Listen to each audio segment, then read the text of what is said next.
అమ్మయ్య రేపు సెలవులే ఆడవాళ్ళైతే ఇంట్లో ఉంటారు ఖాళీగా అని అనుకుంటున్నారా? కాదు కాదు. ఇంట్లో ఉన్నా సరే మాకు ఎక్కువ పనులుంటాయి. ప్రతిరోజు చేయని పనులు ఇంక ఎక్స్‌ట్రాగా సెలవు రోజే చేయాలి. నేనైతే ఇలా ఇల్లు ఒత్తుకుంటాననమాట. హాలిడే రోజు 2 డేస్‌కి ఒకసారైనా వత్తాలి. ఇంక స్కూల్ ఉన్న రోజైనా సరే ఒక్కోసారి ఒత్తేస్తూ ఉంటాను. పిల్లలుంటారు అని చెప్పేసి.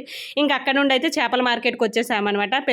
చేపలైతే నేను సెలవు రోజే తీసుకుంటాను. అవి చేయడానికైతే టైం పడతదని చెప్పేసి ఇలా చేపలైతే ఇక్కడ బాగా తింటారు ఒడిశాలోనైతే. ఇంకా టిఫిన్ అయితే తీసుకొనొచ్చేసాము. ఇంట్లో అన్ని పనులు చేసేటప్పటికే 9:30 అయిపోయింది. ఇంక పిల్లలకి ఏం చేస్తా అని చెప్పేసి బయట నుండి అయితే ఈరోజు తెచ్చాను. ఇడ్లీ, పూరి, వడ అయితే తెచ్చుకున్నా. మేము అంతగా ఇక్కడ తినము. ఎందుకంటే మనలాంటి టేస్ట్‌లు అయితే ఇక్కడ ఉండవు. ఇక్కడ కొంచెం డిఫరెంట్‌గా ఉంటాయి. అన్నిట్లో స్వీట్‌నెస్ అనేది కలుస్తది కాబట్టి నాకైతే అసలు నచ్చదు.